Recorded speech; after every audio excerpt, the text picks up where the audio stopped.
이제 부활주일을 보내고 또 빌립보서 말씀을 우리가 계속 묵상합니다. 앞선 내용에서 우리가 뭘 다루고 있습니까? 바울은 감옥에 갇힌 자신을 시기하고 질투하며 또한 악의적인 마음으로 복음을 전하든 아니면 자신을 사랑하는 착한 마음으로 복음을 전하든 복음을 전파되는 것, 복음이 전파되는 것, 그것이 바로 예수님. 그 모든 것에서 나는 감사한다, 기뻐한다, 기뻐한다, 이렇게 말하는 모습을 우리가 지지난주에 살폈습니다. 여러분, 뭘 할 수 있습니까? 착한 뜻으로 바울을 사랑하는 마음으로 하는 사람이 있었지만 악의적인 마음으로, 그렇지 않은 마음으로 하는 사람도 있었다. 그러나 그 악까지 하나님은 선용하셔서 그분의 선을 이루시는 그런 모습으로 바울은 이해했고 그것을 기뻐한다고 이야기를 했습니다. 여러분의 삶 속에 여러분이 예기치 못한 그런 재난과 환난과 고난도 살면서 있겠지요. 또한 그런 부분들을 이미 겪어가는 분도 이미 겪어가고 또한 지금 이 상황 속에서 그런 분도 있을 것입니다. 때로는 악까지도 선용하시는 하나님, 그래서 그 악이 모든 것이 합력하여 선을 이루는 그런 귀한 내용으로 나아간다는 것 여러분 잊지 마시고 바울의 이 고백을 우리의 고백으로 삼고 살아가는 여러분이 되기를 축복합니다. 이러한 내용의 연장선상에서 오늘 바울은 빌립보 성도들에게 우리 그리스도인을 포함해서 모든 인간의 가장 민감한 주제이고 중요한 주제 중에 하나인 죽음, 그리고 삶에 대한 시각을 드러냅니다. 오늘 빌립보서 1장 19절로 21절까지 말씀을 통해서 삶과 죽음의 시각, 죽는 것도 유익하다. 바울의 이 고백을 우리가 듣기를 원합니다.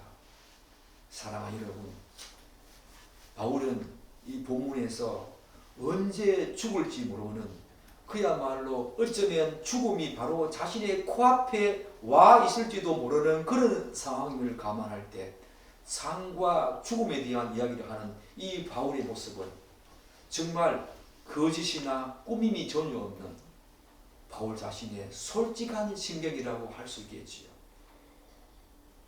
편안할 때 이 말을 한 것이 아니었습니다.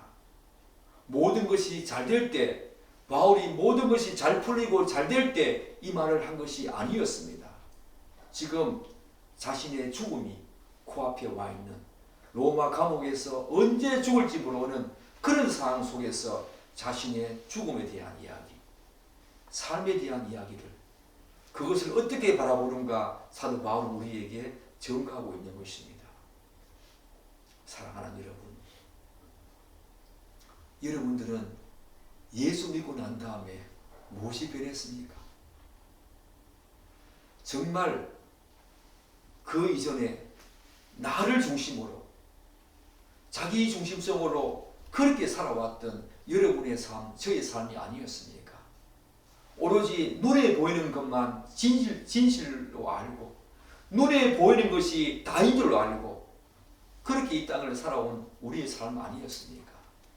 그러나 예수 믿고 난 후에 여러분이 무엇이 달라졌습니까? 여러분의 자기 중심성이 얼마만큼 깨어졌습니까? 자기 중심성이 아니라 이제 하나님 중심적인 삶으로 전환되었습니까? 그리고 그 이전에 여러분이 가졌던 그 인생관과 가치관과 물질관과 세계관이 어떻게 전환되었고 변화되었습니까?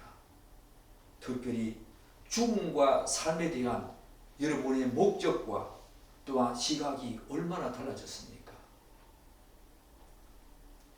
우리의 삶은 이제 예수 믿기 전과 달라야 합니다. 특별히 죽음에 대한 시각이 달라야 합니다. 그리고 그 죽음 이전에 우리가 얼마만큼의 삶을 이 땅에서 살게 될지 모르겠지만 하나님이 허락하시는 그 순간까지 이 땅을 살아야 하는데 그 삶에 대한 시각도 우리는 달라야 합니다. 우리가 세상 사람들과 달라야 하는 이유는 바로 이제 예수 믿고 난 후에 우리의 주인이 바뀌었기 때문입니다.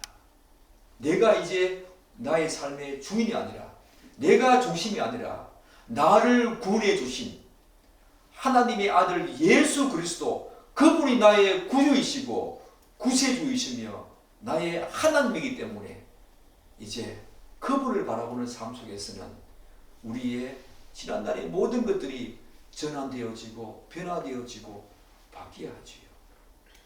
그런 측면에서 여러분의 삶의 목적은 달라졌습니까? 죽음에 대한 시각이 달라졌습니까?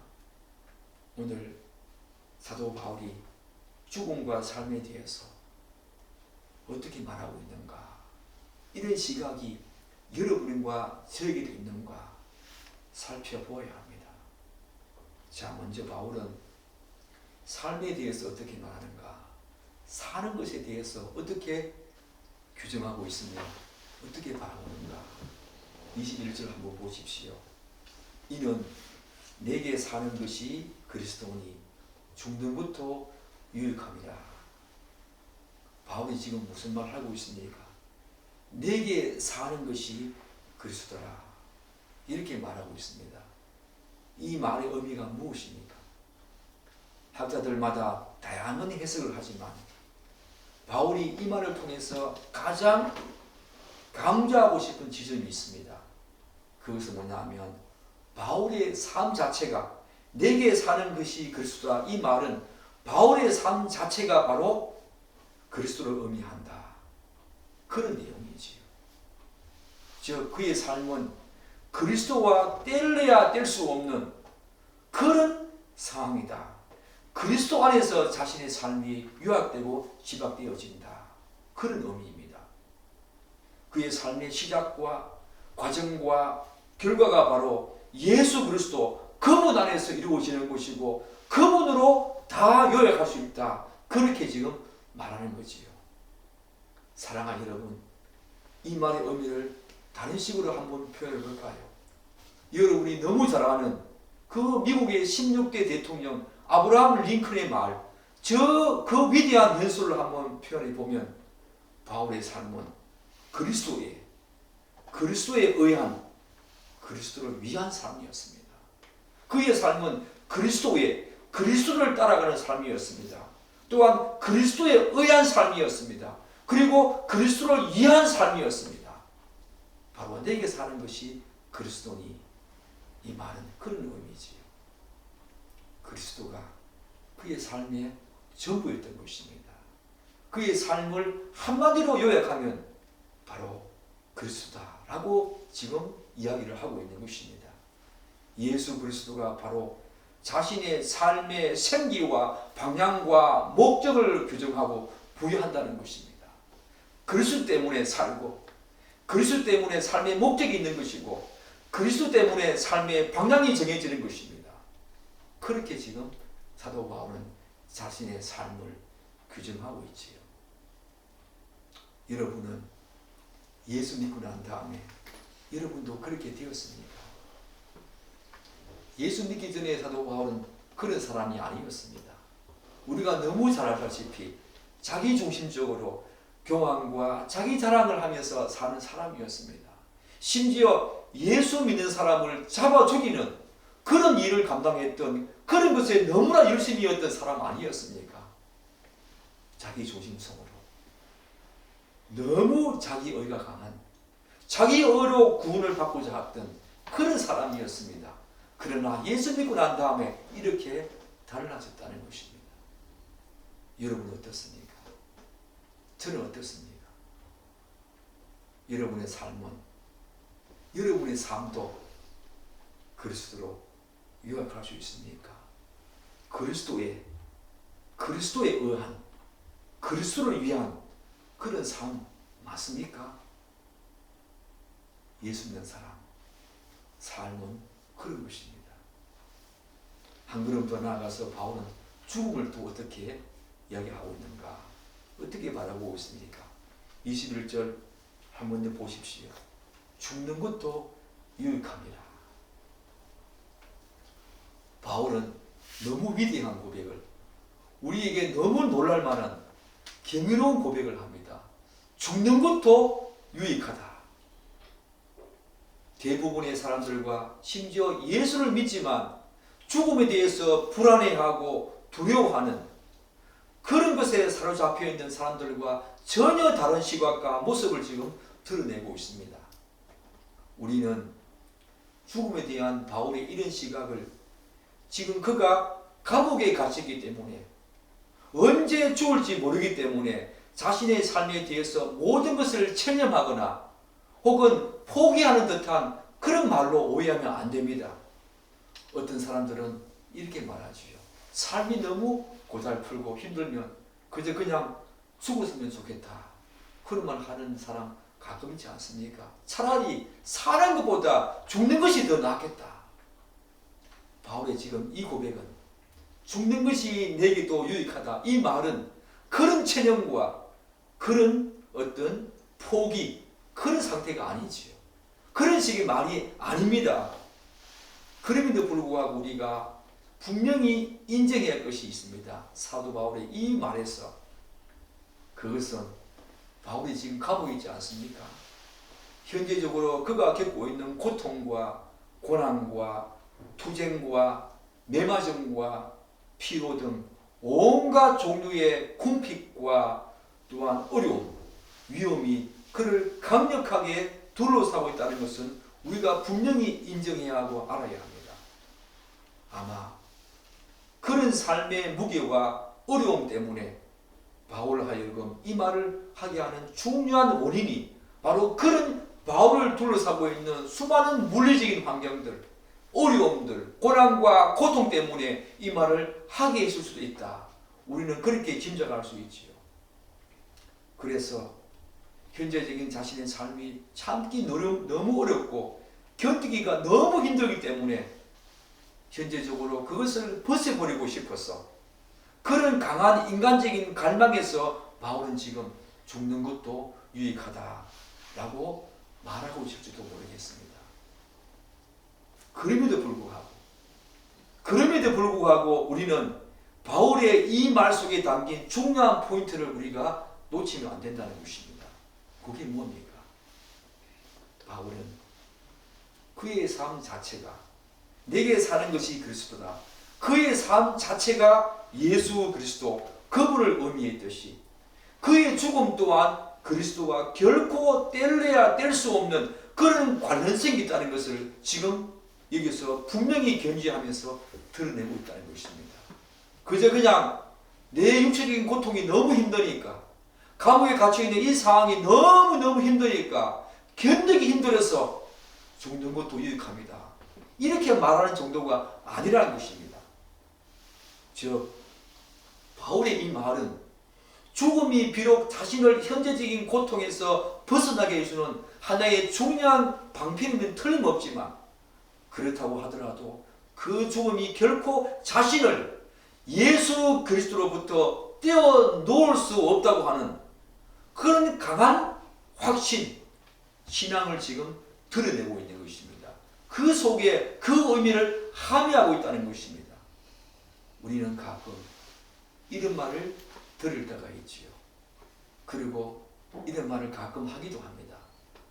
뭐냐면 큰 질병으로 인해서 여러 해 동안 고생하다가 돌아가시는 분들 보지 않습니까? 그런 분들을 보면서 너무 안타까워하는 그런 마음에서 더 이상의 고통과 아픔과 슬픔이 없는 그곳에서 편히 쉬시라 그런 말을 우리가 듣지 않습니까? 특별히 연예인들이 죽으면서 그런 말을 많이 듣습니다. 사랑하는 여러분, 여러분들은 그런 말을 어떻게 이해하십니까? 그것은 죽음 이후에 대해서 지극히 막연하고 피상적이고 인간적인 생각이지요. 저도 그런 말을 가끔 할 때가 있습니다. 그러나 돌아서면서 잠시 회개하기도 합니다. 내가 진짜 예수 믿는 사람 맞는가? 그분의 죽음에 대한 안타까움이 너무 있어서 이제 고통이 없는 곳에서 편히 쉬시라. 예수 믿지 않는 사람입니다. 그들을 향해서 그렇게 말할 때 있지만 그것은 성경적인 의미가 아니지요. 죽음은 그런 것이 아닙니다. 잠시 육체적인 고통을 벗어나서 편히 쉬는 그것이 바로 죽음이 아니라는 것입니다. 사도 바울의 죽음이 내게도 유익하다 이 말은 그런 정도가 아니지요. 죽음에 대한 이런 일반적인 생각들, 고통에서 벗어나는 거다. 이제 모든 고통에서 해방되어서 편히 쉬는 것이다 라고 하는 이런 일반적인 생각과 또한 바울의 생각과 일정 부분 공통점이 있습니다. 그러나 결정적인 차이점이 있지요. 굳이 한 가지 공통점을 찾는다면 제가 방금 말씀드린 것처럼 바울 역시 죽음을 이 땅에서의 온갖 고난과 고통, 궁핍과 위험으로부터 벗어나는 그런 통로라고 생각했다는 것입니다. 그 지점은 1차적으로 분명히 약간의 공통점이 있다는 것입니다. 그러나 결정적인 차이가 있습니다. 그것은 바울은 거기에서 멈추지 않고 죽음을 그 이상으로 지금 생각하고 있다는 것입니다. 즉 바울에게 있어서 죽음은 단순히 그런 것들로부터 해방되는 정도가 아니라 죽음 이후에도 예수 그리스도와의 관계가 계속적으로 더 친밀하게 지속된다는 것입니다. 지금 바울이 죽는 것도 유익하다 이 말 속에는 그런 의미가 있다는 것입니다. 그렇기 때문에 바울은 예수 그리스도 안에 있는 이 생명은 죽음에 의해서 결코 파괴되지도 않으며 오히려 그것은 죽음을 통해서 더 커지고 풍요로워지기 때문에 죽는 것도 유익하다. 그렇게 지금 말하고 있는 것입니다. 사랑하는 여러분, 제가 일전에 이런 말 한 적 있지 않습니까? 로이드 존스 목사님이 마지막 죽음을 앞두고 무슨 말을 했다 합니까? 이제 그분이 질병에 걸려서 고통 가운데 있을 때에 많은 성도들이 그분을 위해서 기도했다고 합니다. 그럴 때에 그분이 성도들을 향해서 이런 말을 하지요. 더 이상 나를 위해서 기도하지 마십시오. 나를 낫게 해달라고 기도하지 마십시오. 죽음은 하나님의 영광 속으로 들어가는, 이 땅에서 누리지 못한, 이 땅에서 찾을 수 없는 영광 속으로 들어가는 통로다. 나는 그 영광 속으로 들어가고 싶다 라고 말했다는 거 여러분 기억하시지요? 죽음은 바로 그런 영광 속으로, 하나님이 계시는 그 영광 속으로 들어가는 관문입니다. 사도 바울의 이 말 속에는 죽음도 유익하다 이 말 속에는 그 의미가 담겨져 있는 것이요. 사랑하는 여러분, 잘 알다시피 우리는 예수 그리스도를 믿을 때에 이미 하나님 나라 영역에 들어와서 그분을 영원히 알아가는 참 생명을 누리며 하늘 소망을 갖고 사는 존재가 되어집니다. 그런 존재입니다. 그래서 골로새서 1장 4절과 3절과 4절 5절은 이런 말을 합니다. 골로새서 그 성도들에게 사도 바울이 하는 권면을 한번 보십시오. 우리가 너희를 위하여 기도할 때마다 하나님 곧 우리 주 예수 그리스도의 아버지께 감사하노라. 그 다음 4절에서 이는 그리스도 예수 안에 너희의 믿음과 모든 성도에 대한 사랑을 들었으며 5절에서 너희를 위하여 하늘에 쌓아둔 소망으로 말미암음이니 뭐냐? 너희의 믿음과 그 사랑은 너희를 위하여 하늘에 쌓아둔 소망으로 말미암아 너희 믿음과 사랑이 있는 것이니 곧 너희가 전에 들은 복음의 진리 그 말씀을 들은 것이라. 사랑하는 여러분, 여러분도 예수 믿기 전에 소망이 있었지요. 소망 없는 사람은 없습니다. 소망 없는 사람은 죽은 거지요. 누구나 이 세상에서 이런저런 소망을 가지고 산다는 것입니다. 그러나 이 세상에서 말하는 소망은 일시적이지요. 그리고 가변적입니다. 그렇기 때문에 가짜입니다. 왜냐하면 그것은 결국 마지막 죽음에 이르면 그 모든 것이 물거품처럼 사라지는 것에 불과하기 때문입니다. 즉 어떤 궁극적인 답을 주지 못하기 때문에 이 땅에서의 소망은 가짜지요. 진짜 소망은 무엇입니까? 오늘 골로새서에서 말하는, 제가 인용한 이 골로새서에서 말하는 진짜 소망은 무엇입니까? 바로 하나님께서 우리를 위하여 하늘에 쌓아둔 소망, 그것이 바로 진짜 소망이라는 것입니다.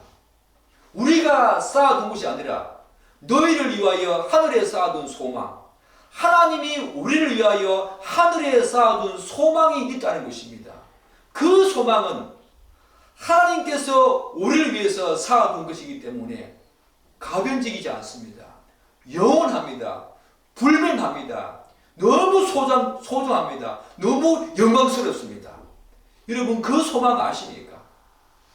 단순히 물질적이고 환경적인 것으로 이 소망을 규정할 수 없습니다. 우리는 눈에 보이는 이 가시적인 세계에 살기 때문에 우리의 소망은 항상 물질적입니다. 환경적입니다. 돈 좀 많이 벌고 좋은 차 사고 좋은 집에서 떵떵거리며 사는 것, 그리고 높은 지위와 신분 가지고 다른 사람들보다 좀 더 편안하게 사는 것, 그런 정도지요. 모든 소망은 거기로 다 집약되지 않습니까? 가시적인 것입니다. 물질적으로 환경적으로 다 규정하려고 하지요. 그러나 하나님께서 우리를 위해서 쌓아둔 소망은 그런 물질적이고 환경적인 것으로 규정할 수가 없습니다. 그분과의 영원한 사귐과 교제, 그분을 만나는 것입니다. 로이드 조스 목사님이 이제 이 땅에서 희미하게 보였던 자신을 구원한 그 예수 그리스도, 그분을 직접 페이스 투 페이스, 눈으로 마주할 수 있다는 그 영광, 그 영광을 너무너무 소망하기 때문에 나를 위해서 더 이상 낫게 해달라고 기도하지 말라 했던 것입니다. 여러분은 이 소망 알고 있습니까? 정말 이 소망 갖고 있습니까? 이 소망 누리며 소유하고 있습니까? 그런데 뭐라고 말합니까? 제가 인용한 골로새서 말씀에서 우리의 믿음과 사랑의 동기가 어디로부터 강력하게 온다고 말합니까? 바로 하늘에 쌓아둔 소망 때문에 그 믿음도 또한 사랑도, 믿음도 견고해지고 진짜 사랑한다는 것입니다. 사랑하는 여러분, 신약 성경에서 믿음, 소망, 사랑은 항상 삼각대로 돌아가지요. 항상 한 세트로 돌아갑니다. 아마 신약 성경에서 9번 정도 믿음, 소망, 사랑이 엮여져서 이야기된다고 합니다. 고린도전서 13장 그 사랑장에서 다 드러나지 않습니까? 믿음, 소망, 사랑. 그러나 한번 보십시오. 우리의 소망은 어디로부터 있어집니까? 믿음으로 있어집니다. 예수 그리스도를 믿음으로 바로 이 영광스러운 소망을 갖게 되었습니다. 그런데 가면 갈수록 그 믿음을 더욱더 견고하게 해주는 것은 무엇입니까? 소망입니다. 소망이 믿음으로부터 시작되어지지만 그 하나님 나라의 영광스러운 소망이 우리가 예수를 믿음으로 말미암아 시작되어지지만 그 믿음을 더욱더 견고하게 해주고 더욱더 터 위에 굳게 세우는 것은 소망입니다. 소망. 이 소망 때문에 우리는 믿음을 견고히 세워가는 것입니다. 힘든 일이 있어도, 어려운 일이 있어도, 흔들릴 만한 그런 내용들이 우리 주위에 수많이 있어도 그 소망 때문에 끝까지 믿음을 가지고 나아가는 거지요. 사도 바울처럼. 죽음 앞에서도 사도 바울은 흔들리지 않습니다. 왜요? 죽는 것도 유익함이라. 죽음 이후에 있는 그 영광스러운 소망을 바라보았기 때문에 사도 바울은 믿음으로 흔들리지 않습니다. 그리고 진짜 사랑 어떻게 합니까? 소망으로 합니다. 이 소망으로 진짜 사랑합니다. 사랑하는 여러분, 성경은 원수까지 사랑하라 라고 말하지 않습니까? 예수님께서 산상수훈에서 너희 원수까지 사랑하라. 그게 여러분 가능합니까? 어찌 가능합니까? 소망 때문에 가능하다는 것입니다. 예수 영광 소망 때문에 우리가 주님 앞에 서서 그 영광스러운 소망을 바라보면서 내가 도저히 사랑할 수 없는 그런 사람까지 사랑하게 된다는 것입니다. 오늘 제가 인용한 골로새서 말씀이 그런 거지요. 이 소망이 그렇게 중요하다는 것입니다. 사도 바울은 이 소망을 가지고 있기 때문에 죽음조차 내게 유익하다. 이렇게 지금 말하는 것이요. 이런 사실 때문에 사도 바울은 죽는 것도 내게 유익하다라고 말하는 것입니다. 분명한 이유가 있다는 것입니다. 단순히 죽음 이후에 지금의 현재적인 고통에서 벗어나서 편히 쉰다. 그런 의미 아니지요. 그런 의미 때문에 사도 바울이 지금 내게 죽는 것도 유익하다. 그렇게 말하는 것이 아닙니다. 바로 그 소망 때문에 예수 그리스도 그분과의 깊은 사귐과 교제, 이제 얼굴과 얼굴이 그분을 바라보는, 내가 너무 사모했고 사랑했던 그분을 내가 직접 배울 수 있다는 그 영광스러운 소망 때문에 사도 바울은 죽는 것도 내게 유익하다라고 말한 것입니다. 사랑하는 여러분, 여러분들 다 사랑해 보셨지요? 보고 싶지 않습니까? 오늘 보아도 또다시 보고 싶지 않습니까? 우리가 이 땅에 사는 것은, 이 땅에 살아가는 삶 동안에는 예수 그리스도 그분을 직접 대면할 수가 없습니다. 나를 죄에서 완전히 해방시켜 주시고 나를 하나님과 화목시켜 주신 그 예수 그리스도 아들 하나님, 그분을 너무너무 사랑하지만 우리는 직접 이 땅에 사는 동안에는 그분을 직접 대면할 수가 없지요. 그러나 사랑하는 여러분, 그분을 보고 싶지 않습니까? 그분의 그 영광 가운데 들어가 보고 싶지 않습니까? 이 땅에서 우리가 희미하게 누리는 이 영광이 아니라 직접 그분을 대면하고 그분의 깊은 사귐과 교제 속에서 영광 중에 나타나실 그분과 함께 그 영광에 동참한다는 것은 너무너무 귀한 것입니다. 이 땅에서의 그 어떤 물질적이고 환경적인 그것을 뛰어넘는 거지요. 사도 바울은 그 소망이 있었기 때문에 죽는 것도 유익하다. 그렇게 지금 말하는 것입니다. 사랑하는 여러분, 이 소망이 있습니까? 이 특권이 여러분에게 있습니까? 이 자유가 여러분에게 있습니까? 예수 믿지 않는 사람은 이 소망을 알지도 못하고 소유할 수도 없습니다. 예수 믿는 사람에게만 주어지는 특권입니다. 이 소망은 가변적이지 않지요. 일시적이지 않습니다. 영원한 것입니다. 영광 중에 오실 그분과 함께 그 영광 속으로 들어가는 이 소망, 여러분에게 있습니까? 이 소망 여러분은 알고 있습니까? 예수 믿는 그 맛이, 이 소망을 알고 예수 믿는 맛을 알아야죠. 사도 바울이 죽는 것도 유익하다 이 말은 바로 그 소망을 알고 있었기 때문에 사도 바울은 이렇게 이야기를 하는 것입니다. 여러분에게도 이 소망 있기를 축복합니다. 누리고 그 또한 소유하기를 축복합니다. 그런데 바울은 본문에서 생과 사를 알 수 없는 이런 절박한 상황 속에서 자신의 현재적인 상황, 지금 바울이 지금 어디에 있습니까? 로마 감옥에 있지 않습니까?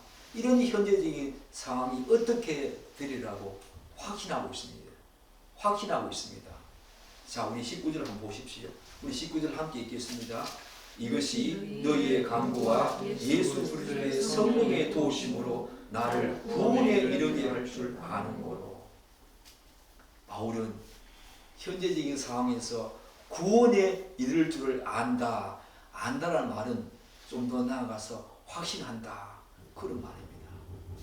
그렇다면 바울이 말하는 구원이란 무엇인가? 사랑하는 여러분, 구원 많이 들어보셨지요? 교회 오면 가장 많이 하는 이야기, 들을 수 있는 이야기 중에 하나가 구원입니다. 구원.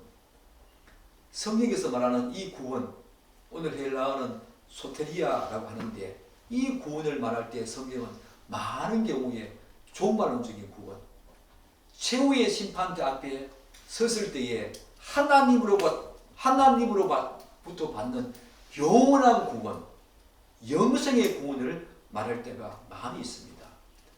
그러나 본문에서 말하는 이 구원은 큰 측면도 일정 부분 포함하겠지만, 현재적으로 바울이 처한 이 상황과 맥락을 고려해 볼 때에 자신의 석방을 두고 한 말이라고 할 수 있습니다. 이 구원은 종말론적인 구원도, 최후의 심판대 앞에 섰을 때에 하나님으로부터 받는 영원한 구원도 여기에 일정 부분 포함되겠지만, 어떤 학자들은 그렇게 말하기도 합니다. 그러나 맥락상, 그리고 지금 사도 바울이 처해 있는 상황을 고려할 때 이 구원은 바로 석방을, 로마 감옥에서 벗어나는 석방을 말한다고 할 수 있습니다.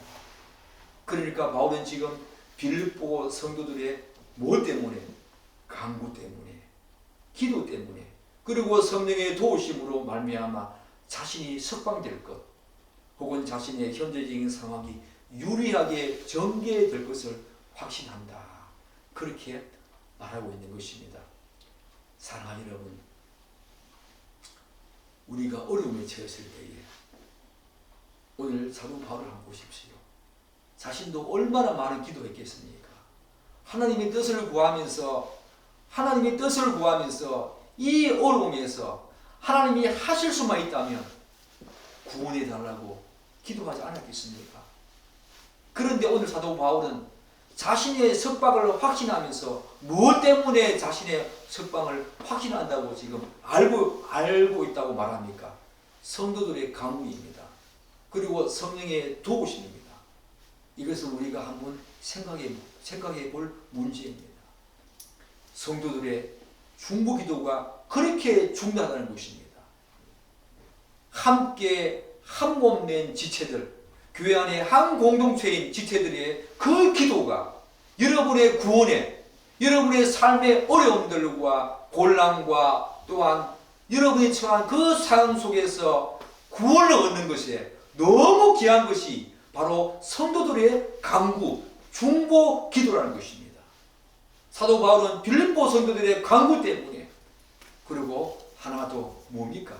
성령의 도우심, 하나님의 도우심 때문에 자신이 석방될 것을 알고 확신한다 라고 말하고 있는 것입니다. 교회가 그렇게 중요한 것입니다. 한 지체 안에서 서로를 품고 서로를 위해서 기도하는 것, 이것은 너무 귀한 것입니다. 또한 성령 하나님의 도우심, 내가 어찌해서 구원받는 것이 아니라 성령 하나님의 절대적인 도우심 속에서 우리의 육체적인 어떤 삶, 어려움으로부터 벗어나는 것도 가능하지만 우리의 최종적인 구원도 성령 하나님의 도우심이 없이는 안 된다는 것입니다. 내 자격과 공로로 구원받는 것이 아니기 때문에 결과적으로 종목적인 구원까지는 성령 하나님의 절대적인 도움과 그분의 주권 속에서 우리의 구원이, 우리의 현재적인 삶의 형편들이 고난에서, 어려움에서 벗어날 수 있다는 것입니다. 이 사실을 여러분 아십니까? 사도 바울이 지금 그걸 지금 고백하고 있고 그것을 확신하고 있다는 것입니다. 그런데 성도들의 이 간절한 기도와 성령 하나님의 도우심으로 자신의 구원을 확신했던 바울은 이제 이 기대와 소망을 따라서 또 다른 확신을 말하고 있습니다. 우리 20절 함께 읽겠습니다. 나의 간절한 기대와 소망을 따라 아무리 하든지 부끄러워하지 아니하고 오직 전과 같이 이제도 온전히 담대하여 살든지 죽든지 내 몸에서 그리스도가 종이 되게 하리 하나니. 바울은 자신의 기대와 간절한 소망, 저 감옥에서 풀려날 것을 확신하는 가운데 추가적으로 본문 20절에서 두 가지 사실을 더 확신하지요. 뭡니까? 하나는 아무 일이든지 부끄럽지 아니할 것을 알고 확신한다는 것입니다. 이것은 수동태입니다. 부끄러워하지 아니한다. 즉 자신이 분명히 그 어떤 일에서든지 절대로 부끄러움을 당하는 상태에 놓이지 않을 것을 알고 지금 확신한다는 것입니다. 그 말은 그렇게 하시는 분이 있다는 거지요. 그러면 그렇게 하시는 분이 누구십니까? 바로 하나님이 그렇게 하신다는 것입니다. 바로 하나님이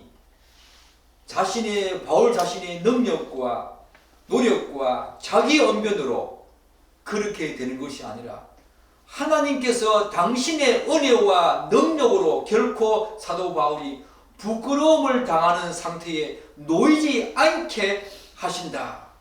그런 것입니다. 뿐만 아니라 부끄러움을 느끼지 않을 정도로 보호하시고 인도하신다. 그것을 지금 사도 바울은 알고 확신한다는 것입니다. 수동태입니다. 수동태. 수동태로 알고 확신한다는 것입니다. 하나님에 의해서 부끄러움을 당하지 아니할 것을 안다는 것입니다. 다시 말해서 사도 바울은 하나님께서 법정에서 하실 말씀을 자신에게 주실 것이라고 지금 믿고 확신하고 있습니다. 그래서 부끄러움을 당하지 않을 것이라고 확신하고 있습니다. 요컨대 지금 사도 바울은 하나님께서 자신의 기대를 저버린 채 부끄러움을 가져다 주는 일은 결코 일어나지 않을 것이라고 지금 확신하고 있다는 것입니다. 사랑하는 여러분, 결국 우리가 부끄러움을 당하고 수치를 당하면 결국 누구의 수치이고 부끄러움입니까? 하나님의 수치고 부끄러움입니다. 사도 다윗이 이런 기도 많이 하지 않습니까? 하나님, 저 적들로부터 수치와 부끄러움을 당하지 않게 해주옵소서.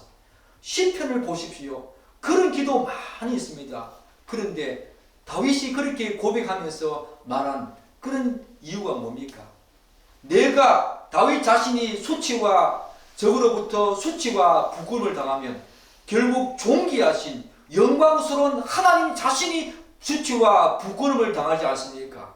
그렇기 때문에 내가 수치와 부끄러움이 당하지 않도록 해주옵소서. 그렇게 기도한다는 것입니다. 사도 바울도 다윗과 같은 기도를 하고 있는 것입니다. 부끄러움을 당하지 않게 해달라. 여러분은 그런 기도 하십니까? 여러분은 그런 기도 속에서 부끄러움을 당하지 않는 그런 어떤 사실들 여러분에게도 경험이 있습니까? 여러분이 당하는 수치와 부끄러움은 결국 하나님의 수치와 부끄러움이기 때문에 하나님, 제가 어디서 뭐 하든 간에 수치와 부끄러움 당하지 않도록 그렇게 기도해 보신 적이 있습니까? 내 자랑이 아니라 내 능력과 노력이 아니라 하나님이 그렇게 되는 것을 하나님이 원하지 않기 때문에 하나님, 수치와 부끄러움 당하지 않도록 해 주옵소서. 당신의 수치와 부끄러움 아닙니까? 그렇게 기도해 보신 적이 있습니까? 다윗처럼, 이 사도 바울처럼. 또 한 가지 있지요. 또 한 가지 뭘 확신하고 있습니까? 바울은 살든지 죽든지 자신의 몸에서 그리스도가 존귀 여김받게 된다는 것을 알고 확신합니다. 다시 말해서 사도 바울은 로마 법정에 있어서 여러 사람들 앞에서 하나님과 복음을 변증할 때 오히려 자신을 통해서 그리스도가 존귀하게 찬양을 받게 될 것을 알고 확신한다는 것입니다. 사랑하는 여러분, 이 말이 무엇입니까? 말하자면 바울은 법정에서 자신이 하나님과 복음을 변증할 때 자신의 이름과 명예가 높아지고 존귀 여기받는 것이 아니라 오히려 자신을 통해서 그리스도가 존귀된다는 것을 알고 확신하고 있다는 것입니다.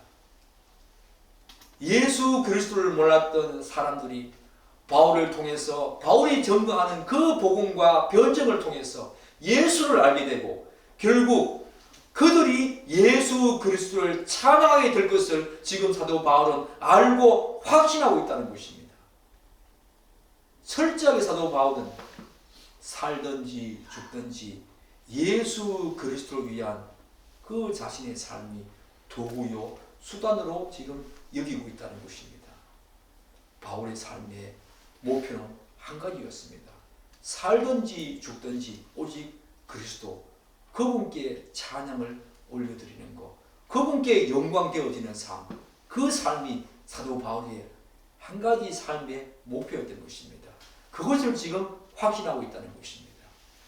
나를 통해서 내가 증거되어지고 내가 높아지고 내가 존귀되는 것이 아니라 사도 바울 자신을 통해서 하나님 자신이 높아질 것을 많은 사람들이 예수 몰랐던 많은 사람들이 예수를 알게 되고 전국적으로 그들이 하나님을 찬양하게 될 것을 알고 확신한다는 것입니다. 그렇기 때문에 우리가 다음 주에 살펴보겠지만 사도 바울은 죽는 것도 유익하고 사는 것도 그리스도 안에서 살아가는 그런 삶이었지만 사도 바울은 결국 하나님께 사는 것을 확신한다라고 다음 주에 우리가 살펴볼 내용에서 말하는 것입니다. 사랑하는 여러분, 여러분에게 이 사도 바울이 죽는 것도 유익할 정도로 그렇게 소유하고 누리고 가졌던 이 소망 여러분이 있습니까? 이 소망 가져야 합니다. 우리만의 특권입니다. 예수 믿는 사람의 특권입니다. 이 소망은 이 세상에 어떤 것도 비교할 수 없는 너무나 소중한 가치와 존귀 그 자체입니다.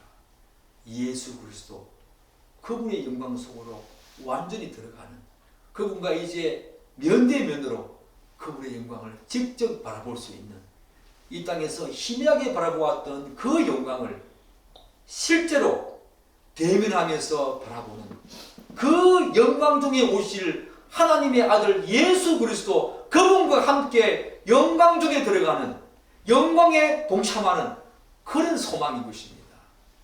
그 소망이 우리에게 없다면 예수 믿는 사람 맛을 잃어버리지요.